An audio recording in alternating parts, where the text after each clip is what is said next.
Hello everyone. Today I want to expand on something I hinted at in a previous video of mine and address the lobster in the room, Dr. Jordan Peterson. Most people on YouTube probably know who he is by now, but in case you don't, I will give you a short overview. Jordan Peterson is a professor of psychology at the University of Toronto and rose to stardom not that long ago by misrepresenting the Act to amend the Canadian Human Rights Act and Criminal Code, also known as Bill C-16. For this he was rewarded with a lot of attention and since then has been fetishized as some kind of free speech martyr for standing up to the Canadian government, who wanted to open the gulags to people accidentally misgendering a person.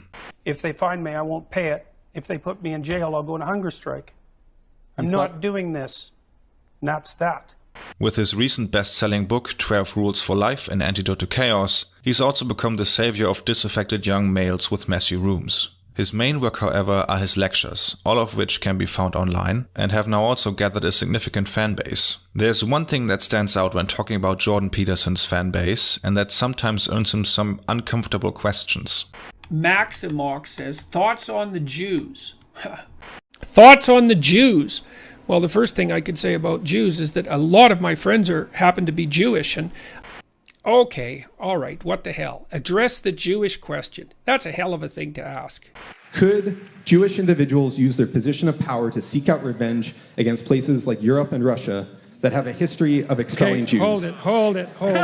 Namely that he seems to attract a lot of people from the fringes of the right, although he is very opposed to the political views of said fringes. His, let's say, more moderate fan base seems to have no answer for why that is, and often claims that if anything, Peterson has a moderating effect on people with extremist views, pulling them more to the center. There is a very popular clip making the rounds, which has gathered around 2.3 million views by now, and is titled How Hitler Was Even More Evil Than You Think. Although I would assume Peterson would probably object to this title because his big thing is that given the right circumstances, anyone can be a Nazi prison guard.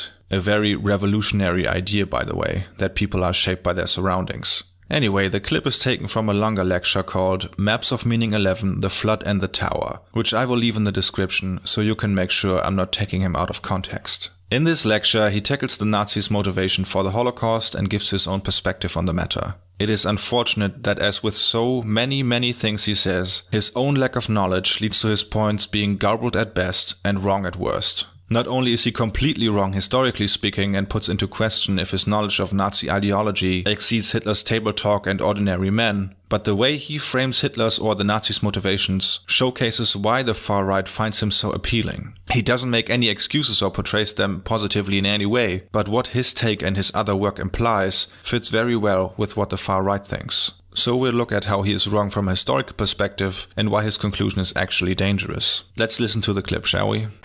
So here's what you should have done if you were a Nazi and you wanted to win the war. You should have enslaved the Jews and the Gypsies and had them work, right? You should have had them work for the benefit of the victory, and then if you wanted to, you liquidate them afterwards. That's the logical thing to do if you want to win. And we assume that Hitler wanted to win. But that's not a very intelligent assumption. Why would you assume that?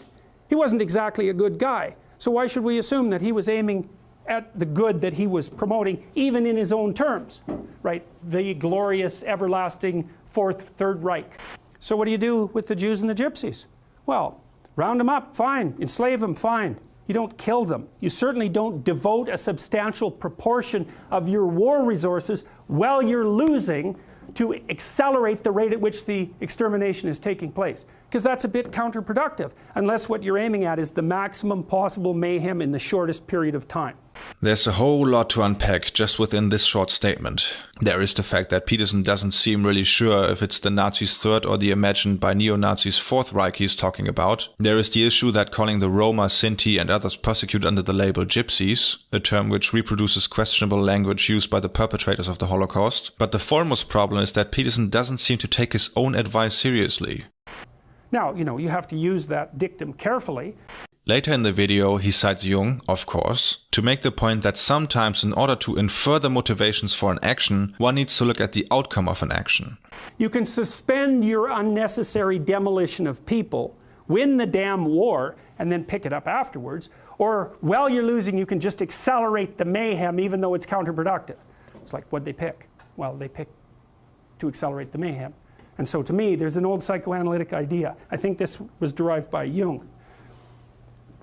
can't figure out what someone is doing or why, look at the outcome and infer the motivation.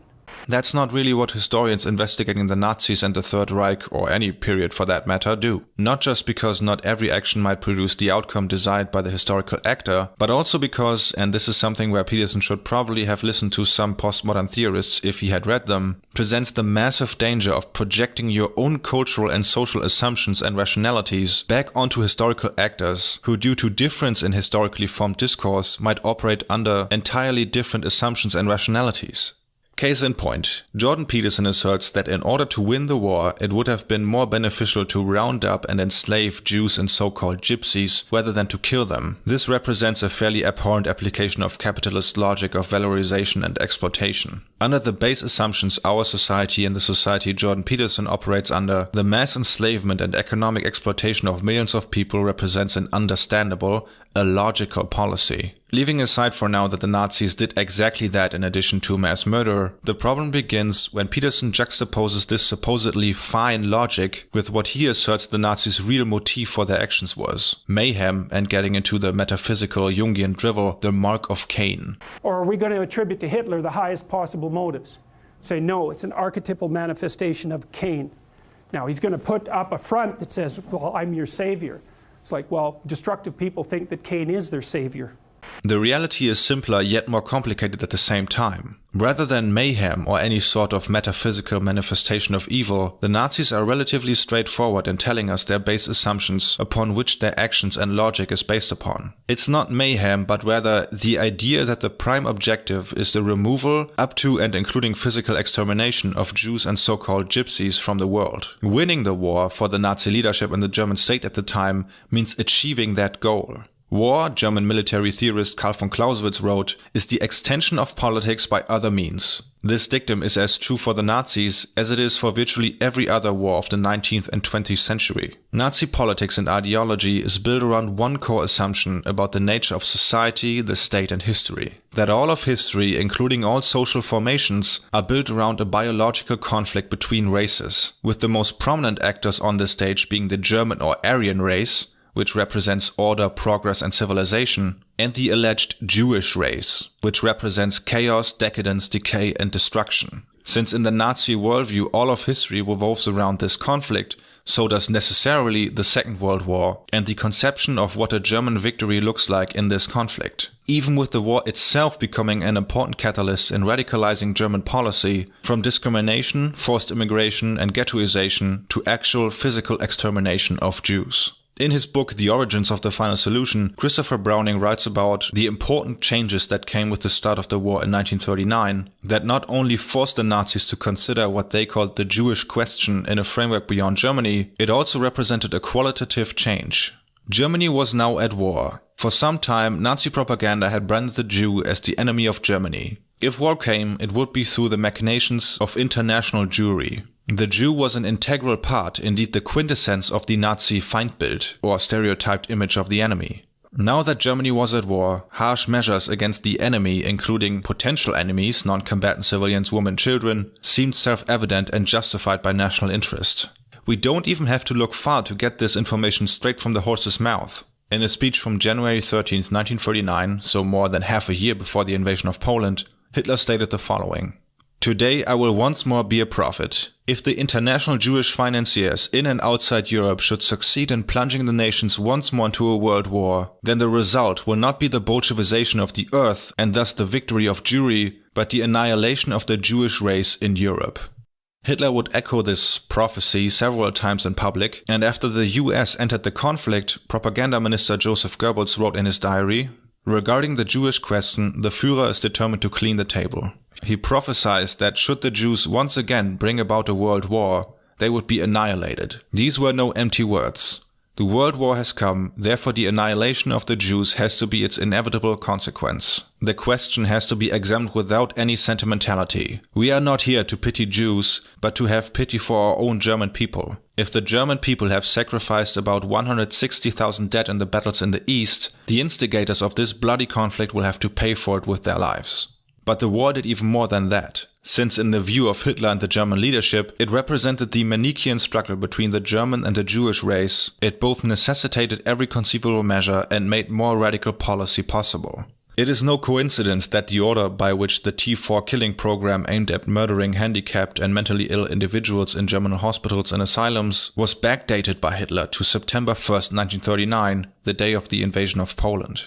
The purification of Germany, starting with the centralized murder of these unnütze Esser or not useful eaters, represented a first and necessary step at purifying the German race in a struggle with international Jewry, as represented by France, the United Kingdom and the Soviet Union alike. Which leads to another important point. It is also no coincidence that what we today consider the Holocaust, meaning the systematic state-sponsored genocide of so-called Gypsies and Jews, started with the attack on the Soviet Union in 1941, in the form of the Nazi Einsatzgruppen starting to systematically shoot members of these groups behind the front line. The USSR, in the view of the Nazi leadership, was the physical and material manifestation of the danger of Jewish Bolshevism. Communism, according to Hitler and the German leadership, represented the Jews' most potent weapon in their historic struggle with the Germans. The idea of Judeo-Bolshevism had spread like wildfire from the outset of the Russian Civil War in 1917 and had become an integral part of extreme right-wing ideology in Germany during the German revolutions of 1918 and 1919.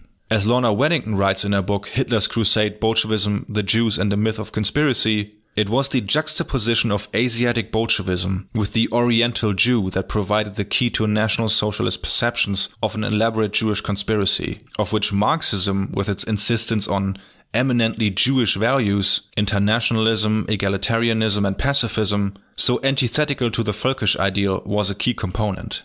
In short, the war against the Soviet Union was inextricably linked to the war against international Jewry. In fact, in the view of the German leadership of the Third Reich, they were one and the same.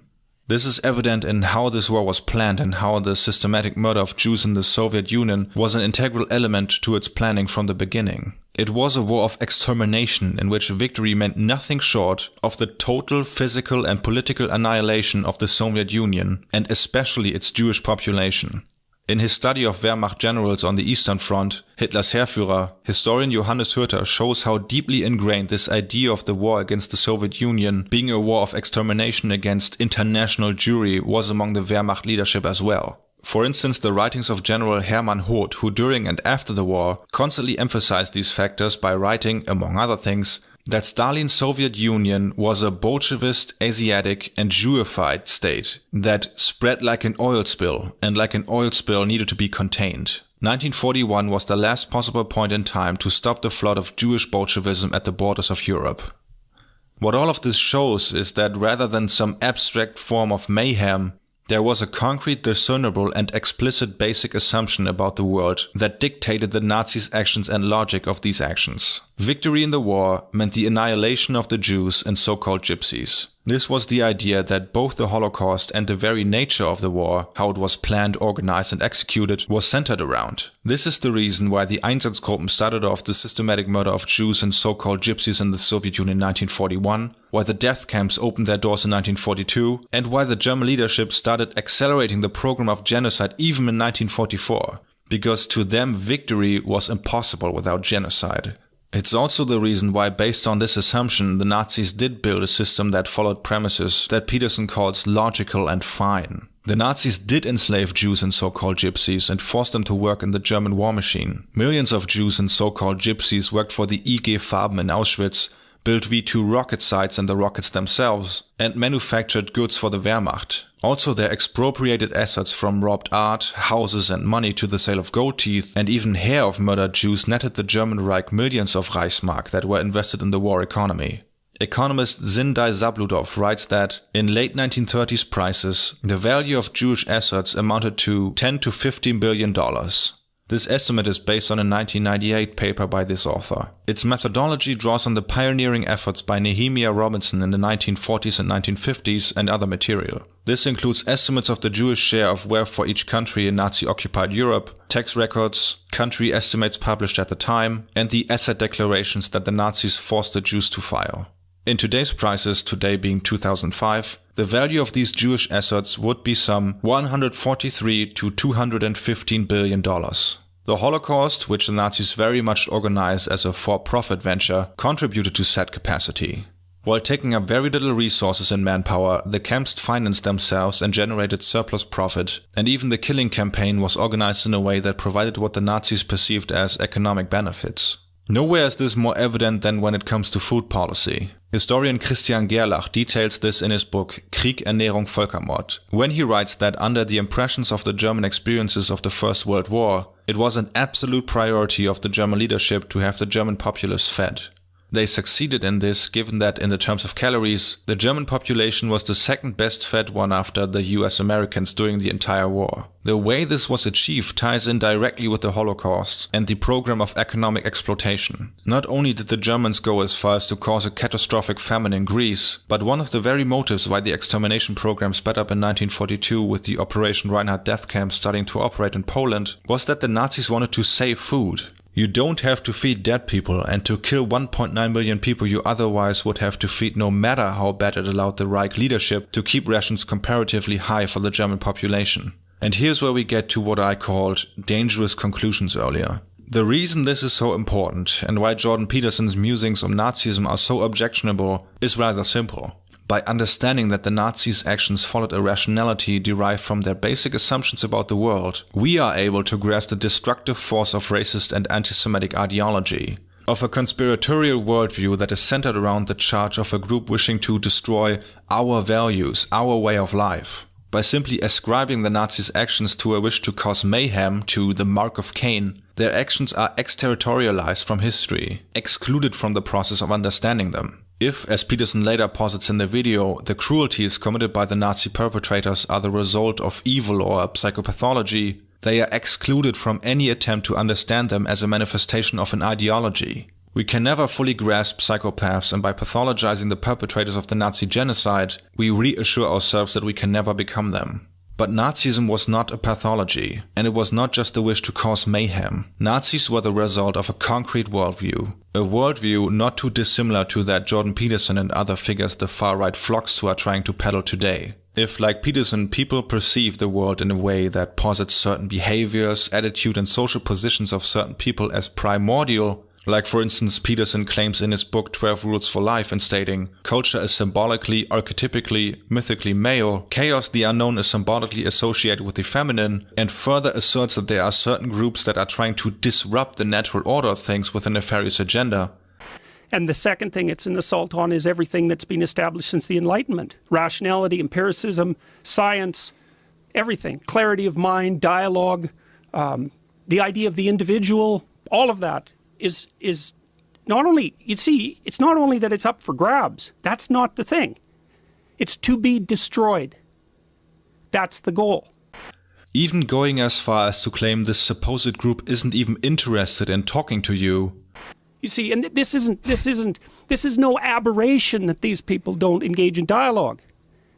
It's no aberration. It's built right into the philosophical system. They regard the idea that if you're in one power group and I'm in another, the idea that we can step out of that group, engage in a dialogue, have our worlds meet, and produce some sort of understanding of each other. Yeah, some sort of negotiated understanding.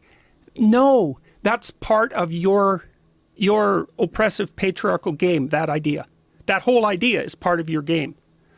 So if I even engage in the dialogue, I'm playing your game, you win. Then conditions brought about by social change, political unrest or even war can quickly lead to a political program that, like the Nazis, asserts that the only solution to this problem is for these groups not to live in this world anymore, and to use coercion to assert the natural state of things. That's it for today, folks, and just to make it clear here again, I don't think Jordan Peterson is a fascist or a Nazi or whatever, but that's irrelevant to this video anyway. If you notice a significant increase in the depth of historical research this time, that's no coincidence. The majority of the script was written as a guest episode in collaboration with Joe, a fellow German speaker and PhD candidate in history, who goes by the name Commie Space Invader on the internet. He spends a lot of his time answering questions and moderating the Ask Historian subreddit, which I mentioned in past videos. It's an education community currently with 750,000 subscribers where people can post their questions about history and have them answered by actual historians and experts in the subject. Sometimes you might even see me there asking or answering a question. so definitely check it out via the link in the description, and in the near future, Joe and I will also do a live stream together where we will answer your questions about Nazi Germany, the Holocaust, as well as fighting bad history on the internet. I'll announce that separately though when I know the final date. As always, a big thank you to my lovely patrons who help me pay for books, borrowing fees or access to certain studies, among other things. For a list of the used sources in this video, you can check the description, and with that, I hope to see you next time. Have a good one.